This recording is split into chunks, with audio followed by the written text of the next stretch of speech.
Открития? Да, след като... Или много общо го казвам? Да, много точно го казваш. След като ще падат табутата и ще се разпадат старите модели на мислене, по естествен път, дори в научния свят, доста хора ще освободят мисленето си и ще могат, така да се каже, да развихрят фантазията си и да стигнат до нови открития, както в технологии, така и в медицината. 2014 се очаква да бъде година, в която да се получат революционни медицински открития, до толкова доколкото ние вече имаме идея, че всички болести са лечими, че човешкият потенциал е безграничен, но вече ще получим едни научни доказателства, защото ние все пак мислим до голяма степен с лявото си полукълбо и много логически, по-голяма част от населението и човечеството търси доказателствата, материалните доказателства, така че сега 2014 би могла да ни помогне в този план, да ни предостави възможността да обосновем тези духовни разбирания за здравето, за болестта, за лечението по един научен път и някакси да обедини науката и духовността. А от друга страна енергията, тъй като все пак е енергията на коня, на синия дървен кон по китайския хороскоп, освен че ще бъде динамична 2014, тя е и енергията на дома, семейството, онези, които биха желали да създадат... Тоест в личен план, посоката е тази, да. Дали покровителства децата, зачеването и така нататък. И в този смисъл тя е много творческа година. Но най-важното е така някакси да си представим, че почивка може би ще ни е малко трудно. Да. Така че ако някой реши да ползва дните преди да е започнала годината, защото повече да се отпусне и повече време за почивка да намери. Действително ще има поле за изява. Ти вече каза, че енергията ще да се движи доста динамично, така че това ли няма да ни остави време за почивка или много неща ще ни се случат? Ами ние самите няма да искаме да почиваме, защото отдавна сме се молили, мечтали за възможности, които да ни дадат възможност да се себеизразим, да покажем на света на какво сме способни. Нека така да го кажа. Да. И изведнъж, когато тези възможности се предоставят и те са повече от най-смелите ни очаквания, по естествен път ние няма да искаме да почиваме. Нали?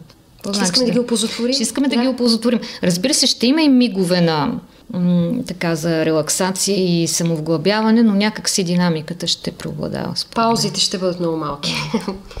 Значи, ще изтеглим карта от благославящи ангели, които са българските ангелски карти, които са на английски език, на датски и на български език и разнасят, така да се каже, българската духовност, изкуство и култура в този дух, който си говорихме до сега. И така ние ще използваме мобилния телефон, за да изтеглим 12 карти и да се ориентираме в... Ще използваме новите технологии.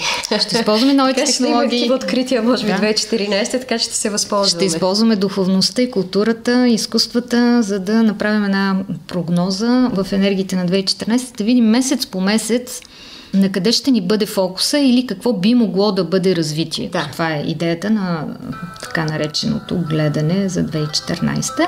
И сега нека най-напред да ги разбъркаме картите и посочваме, така интуитивно посочваме картата, натискаме с пръстчето на екрана. Разбира се, доверяваме се на това, което правим, защото няма грешни движения. Картите се теглят според закона за привличането. Привличаме тая карта, която е най-подходяща. И сега сме вече в месец януари. Месец януари, картата на месеца се нарича любов. Значи тук ни се казва, че ние започваме на една много висока октава, в една романтична енергия, в възможността да сформираме партньорство, възможността да привличаме партньорство, което е много добре. Значи тръгваме на висока октава.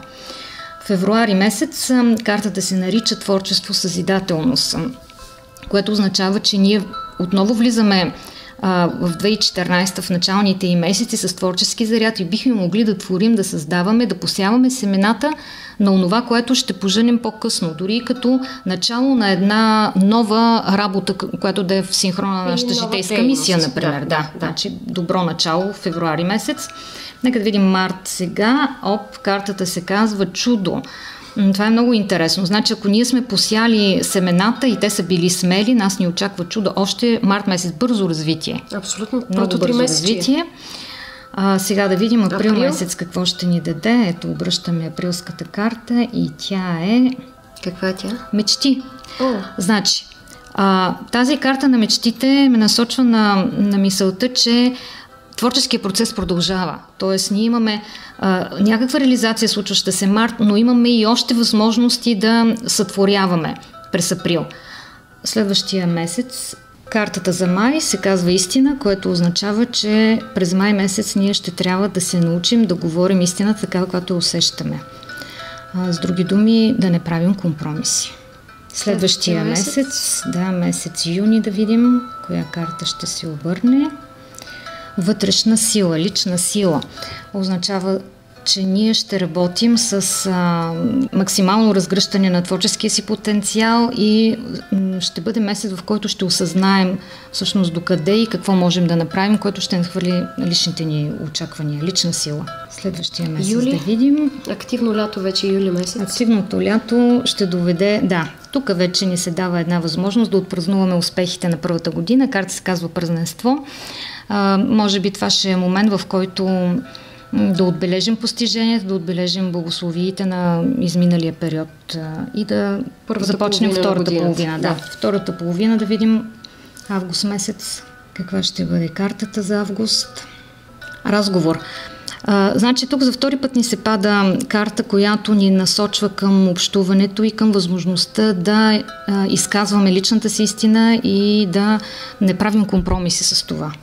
И да общуваме, може би, повече с другите, да. Да, но е много важно да стоиш на позицията си и да отстояваш мнението си. Септември. Ето сега септември най-сетне е глътка въздух и възможност за почивка. Значи септември месец може малко да си вземем отпуска. Чак септември се появи тази възможност. Казва се картата природа и ни насочва към свързване с енергиите на земята, с природата. С възможността да се самовглъбим.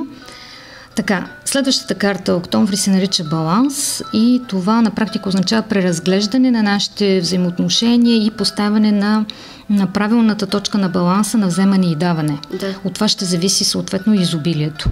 Много важен момент. Това, се случи материалната реализация. Ноември месец, ново начало, много интересно. Значи ние до тук хем се движихме по новото начало, хем завършихме един цикъл и отваряме нов цикъл. Ноември месец. Значи много динамична година, много бързо ще се случват нещата и пак ще посяваме семена на нови неща за 2015. И интересно, декември месец карта, която казва кой съм аз, което означава, че в хода на годината ние всъщност ще осъзнаем, ще стигнем до много по-дълбоко разбиране на същността си. На това какво сме ние, какви са ни възможностите, какви са ни даровете, какви са ни талантите. Но като казвам по-дълбоко и ново разбиране, аз имам предвид революционно разбиране, нещо като откритие. Ето, виждаш ли, аз съм бил и такъв. Толкова много неща ще се случили 2014, че ще можем да се погледнем със съвършено други очи. Ще си направим и анализ на събитията и случките от гледна точка на това как ние сме се променили и развивали и по този начин ще открием това новото революционно за себе си. Мисля, че промяната ще върви в посока опознаване чрез действие. Тоест ние в хода на 2014 ще случваме нещата, ще следваме мечтите, ще се движим примерно по нов път, ще създаваме нова дейност, нов бизнес и така нататък. Но в хода на това ще опознаваме себе си и изведнъж 2014, приключвайки 2014, ще можем да се погледнем с други очи. Значи тръгнал съм примерно от точка А и мисля, че съм бял, жълт и червен, а стигам до точка Б и изведнъж се оказа, че съм лилав, оранжев, кафяв и въобще имам всички цветове на дъгата. За такава дълбока промяна става дума, но пак повтарям, чрез външна активност. Много голяма разлика между 2013, където промяната течеше вътрешно и някакси отвънка не можеше да се види какви са примерно цветовете. А сега ще гледаме цветовете и ще виждаме какво е било вътрешното развитие.